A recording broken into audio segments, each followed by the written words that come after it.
ओम शांति। मुरली तारीख 19/10/2023। मीठे बच्चे, पढ़ाई कभी भी मिस नहीं करना। पढ़ाई का शौक तब रहेगा जब पढ़ाने वाले बाप में अटूट निश्चय होगा। निश्चय बुद्धि बच्चे सर्विस कर सकेंगे।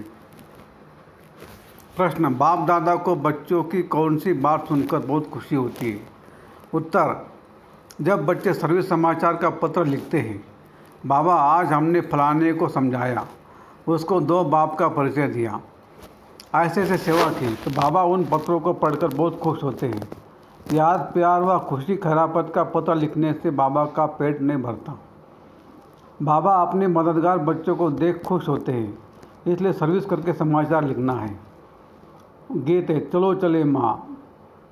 ओम शांति। बच्चे जानते हैं कांटों से फूलों की दुनिया में जाना है। सत्य की दुनिया को दैवी फूल ही कहेंगे। कलयुग में मनुष्य कांटे मिसल, एक दो को तंग करते, दुख देते रहते हैं। तुम बच्चे अब खुश होते हो कि चलो अब हम अपने उस दैवी फूलों के सुखधाम में चलें। चलने का भी राह समझना है। चलेंगे तब जब अच्छी रीति पढ़ेंगे। पहले तो निश्चय चाहिए पढ़ाने वाला कौन है। यह बातें कोई वेद शास्त्र आदि में लिखी हुई नहीं है। भल गीता में राजयोग लिखा हुआ है। राजाई के लिए पढ़ाई है तो ज़रूर राजाई सत्युग में देंगे। पहले तो पढ़ाने वाले का निश्चय चाहिए। यह कोई साधु संत मनुष्य तो है नहीं, यह तो है निराकार, सब आत्माओं का बाप है, परम पिता परमात्मा। जिन्हों को कल पहले मुआफिक निश्चय होना होगा उन्हों को ही होगा। तुम देखते हो फूलों की दुनिया स्वर्ग में चलने के लिए हर एक का अपना अपना पुरुषार्थ है। पहले जब निश्चय हो तो झट पढ़ाई में लग पड़े। शास्त्रों में कृष्ण भगवान वास लिख दिया है, साथ साथ लिखा भी है रुद्र ज्ञान यज्ञ। अब यह तो ज्ञान की बातें हो गई। मनुष्यों ने फिर श्री कृष्ण को काठ की मुरली दे दी है। गायन भी है ना, तेरी मुरली में जादू है खुदाई। अब काठ की मुरली में तो खुदाई जादू हो न सके, वह तो मुख से मुरली बजा सकते हैं। श्री कृष्ण का बचपन ही दिखाते, आपस में खेलते कूदते रहते हैं। यह बातें बड़े समझने लायक है। यह तो बच्चे समझ गए हैं कि यह बराबर राजयोग है, अर्थात राज्य प्राप्त करने की पढ़ाई कराने वाले के सार योग। वह सम्मुख आकर पढ़ाते हैं। इसमें काठ के मुरली की कोई बात नहीं। यह बातें निराली है। यह किसको भी पता नहीं है कि निराकार भगवान स्वयं आकर पढ़ाते हैं। श्री कृष्ण के लिए भी कहते हैं उनकी मुरली में खुदाई जादू है, तो खुदा और हो गया ना। श्री कृष्ण को खुदा नहीं कहेंगे, खुदा तो खुदा ही है, उनको ही जादूगर कहते हैं। जादूगर स्वयं आकर जादूगर दिखलाते हैं, साक्षात्कार कराते हैं, फिर भी उच्च पद प्राप्त कराने लिए पढ़ाते हैं। मीरा ने भी वैकुंठ देखा और डांस की, परंतु वह राजयोग नहीं सीखी। राजयोग की बात कोई भी शास्त्र में नहीं है। मीरा को पढ़ाने वाला तो कोई नहीं था। मीरा का नाम भी भक्त माला में है। यह है ज्ञान माला, रात दिन का फर्क है। तुम समझ गए हो, हम जितना ज्ञान उठाएंगे उतना ऊंच बनेंगे। बराबर भक्त माला भी है, उनमें भी नंबरवार है, उन लोग के नाम तो मशहूर है। यह ज्ञान कोई में नहीं है तो समझाना चाहिए। यह ज्ञान देने वाला वो अथॉरिटी बाप है, जिसके लिए कहा जाता है ब्रह्मा मुख कमल से ब्राह्मण रस। उन लोगों को सभी वेदों शास्त्रों का सार सुनाते हैं। शिव बाबा को तो शास्त्र दे न सके, क्योंकि वह तो है निराकार, तो ब्रह्मा द्वारा समझाते हैं। यह युक्ति रची है, परंतु यह सब बातें समझाने वाला वह एक है। दिखलाते भी है, ब्रह्मा द्वारा सार बतलाते हैं, तो जरूर समझाने वाला कोई दूसरा है ना। अभी तुम प्रैक्टिकल में देखते हो, शिव बाबा तो ज्ञान सागर है, हमारा बाबा भी है, वह सम्मुख बैठे हैं। भारत में ही आते हैं और जरूर कोई के शरीर में आते हैं। यह ब्रह्मा का शरीर है। प्रजापिता ब्रह्मा होना भी जरूर है। बराबर प्रजापिता ब्रह्मा द्वारा ही बाप आकर ब्राह्मण धर्म रचते हैं। धर्म कैसे रचा जाता है यह भी तुम जानते हो। तुम प्रैक्टिकल में ब्रह्मा के संतान हो। कहते हो हम ब्राह्मण ब्राह्मणियाँ हैं, बाप से वर्षा ले रहे हैं। फॉलोअर्स तो कभी वर्षा ले न सके, बच्चे ही बाप से वर्षा लेते हैं। तुम आकर बेहद के बच्चे बने हो। क्राइस्ट के फॉलोअर कहेंगे बच्चे नहीं है। बुद्ध के गुरु नानक के फॉलोअर्स ही कहेंगे बच्चे नहीं। यहाँ तुम बच्चे हो। प्रजापिता वह भी बाप ठहरा और शिव बाबा भी बाप हो गया। वह निराकार है, यह साकार अलग है। इस साकार द्वारा ही शिव बाबा ने बच्चों को रचा है। अब तुम्हारे में भी कोई को तो पक्का निश्चय है, कोई को नहीं है। लॉटरी है बहुत बड़ी। तुमको अपने शरीर निर्वाह अर्थ कर्म भी करना है और फिर यह ज्ञान भी सीखना है। उस पढ़ाई में बहुत मेहनत करनी पड़ती है। यह भी बाप कहते एक घड़ी आधी घड़ी पढ़ो ज़रूर। अच्छा, कोई कारण से रोज़ नहीं पढ़ सकते हो तो पहले 7 रोज़ पढ़कर फिर मुरली के आधार पर चल सकते हो। लक्ष्य पकड़ लिया, बाकी है टाल डाल पत्ते आदि को समझना।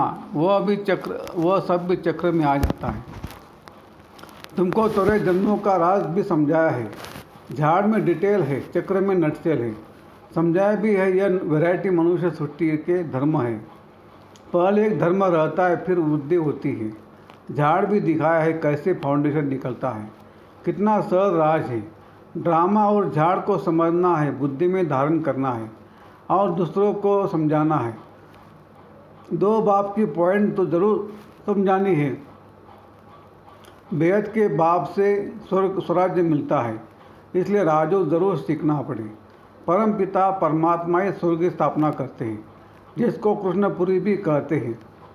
कंसपुरी में तो कृष्णपुरी स्थापन हो न सके, इसलिए संगम रखा हुआ है। तुम बच्चों के लिए यह संगम युग है, बाकी और सबके लिए कलयुग है। तुम ही संगम से फिर सतयुग में जाने वाले हो, यह निश्चय चाहिए। अभी हम संगम पर है। संगम युग याद रहे तो सतयुग भी याद रहे और सतयुग स्थापन करने वाला भी याद रहे। परंतु घड़ी घड़ी भूल जाते हैं। तुम समझते हो अभी हम संगम पर हैं। बेहद का बाप आते ही कल्प के संगम युग है। गीता में भूल कर दी है। गीता से ताल्लुक़ रखने वाले सिर्फ भागवत महाभारत आदि है। बाप समझाते तुम सब सीताएं हो, मैं राम हूँ। तुम रावण राज्य रूपी लंका में पड़े हो।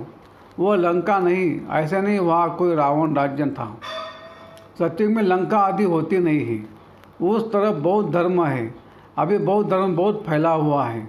अब यह तो बच्चों को समझाया गया है। भारत पहले बिल्कुल पवित्र था, सुख शांति थी, एक ही देवी देवता धर्म था।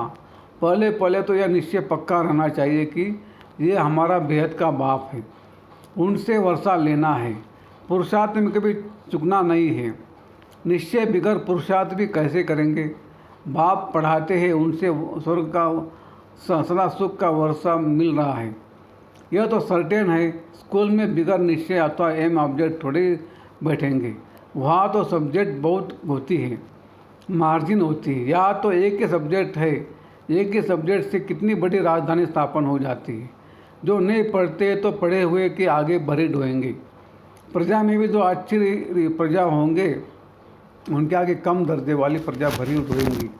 प्रजा भी नंबरवार तो है ना। कोई गरीब कोई साहूकार, एक न मिले दूसरे से। कैसा यह ड्रामा है।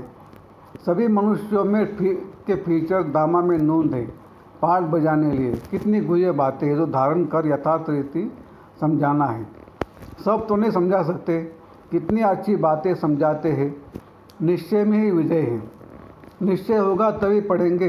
कोई तो संशय बुद्धि हो पढ़ाई को छोड़ देते हैं। अहो माया झट तूफान लगाए संशय में डाल देती है। संशय बुद्धि विनाशंती। चढ़े तो चाके वैकुंठ रस, गिरे तो चकनाचूर।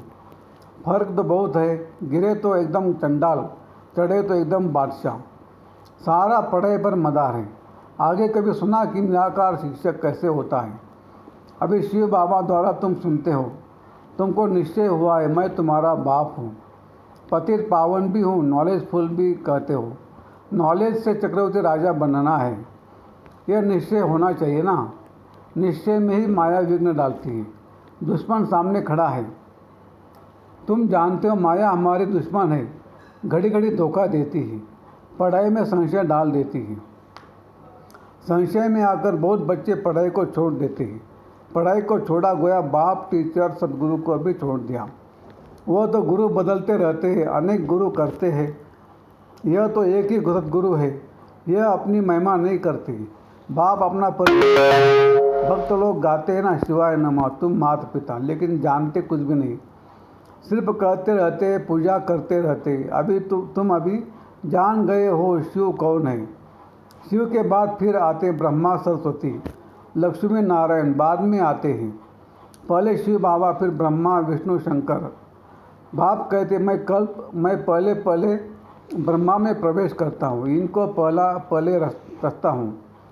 ब्रह्मा द्वारा स्थापना, फिर ब्रह्मा ही विष्णु बन पालना करते हैं।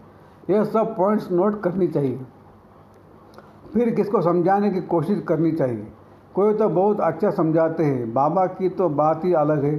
कभी शिव बाबा समझाते, कभी यह भी समझाते। तुम हमेशा समझो शिव बाबा समझाते हैं। शिव बाबा को याद करने से विकर विनाश होते हैं। तुम समझो शिव बाबा इन द्वारा नए नए पॉइंट सुनाते हैं, बड़ा युक्ति से समझाते हैं।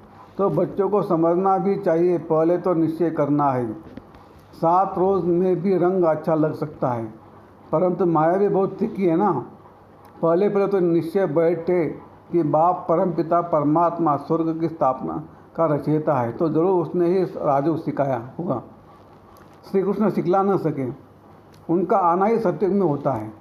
स्वर्ग का रचयिता शिव बाबा है। अगर कोई कहे श्री कृष्ण के तन में आया, परंतु श्री कृष्ण तो उस रूप में आ न सके, उनका आना ही सत्युग में होता है।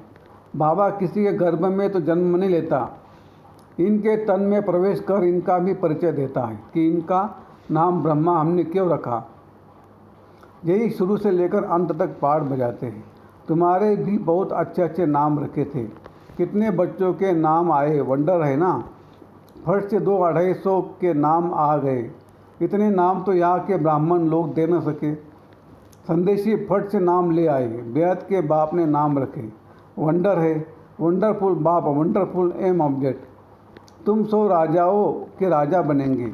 लक्ष्मी नारायण का चित्र बड़ा क्लियर है, ऊपर में त्रिमूर्ति का चित्र बड़ा एक्यूरेट है।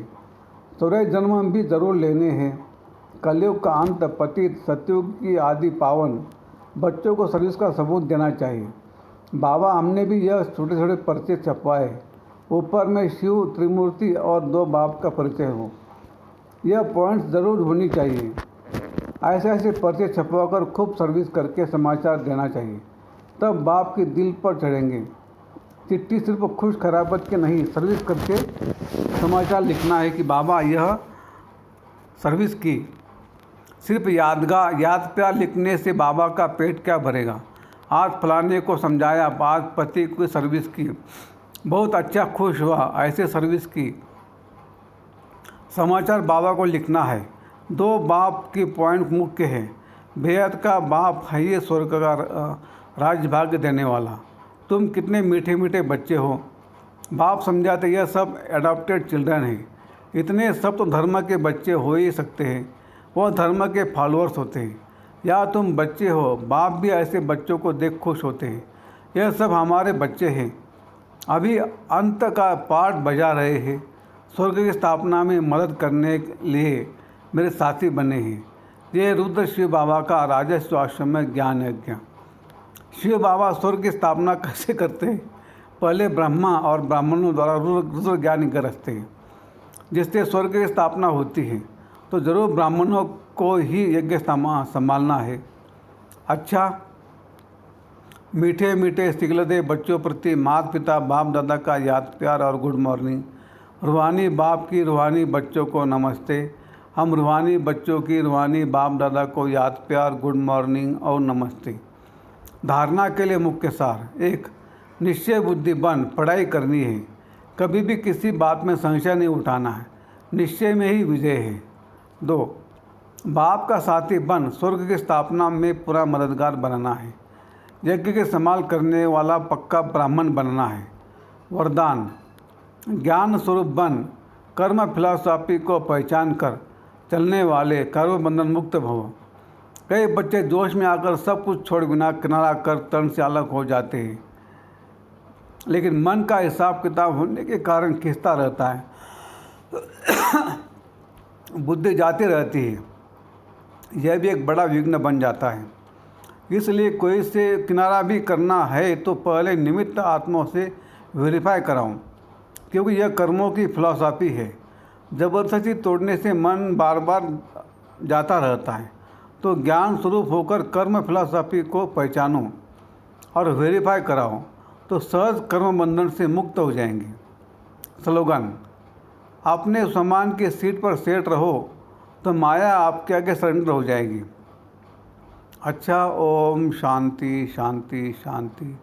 शुक्रिया बाबा, शुक्रिया आपका, लाख लाख शुक्रिया। Thank you, thank you.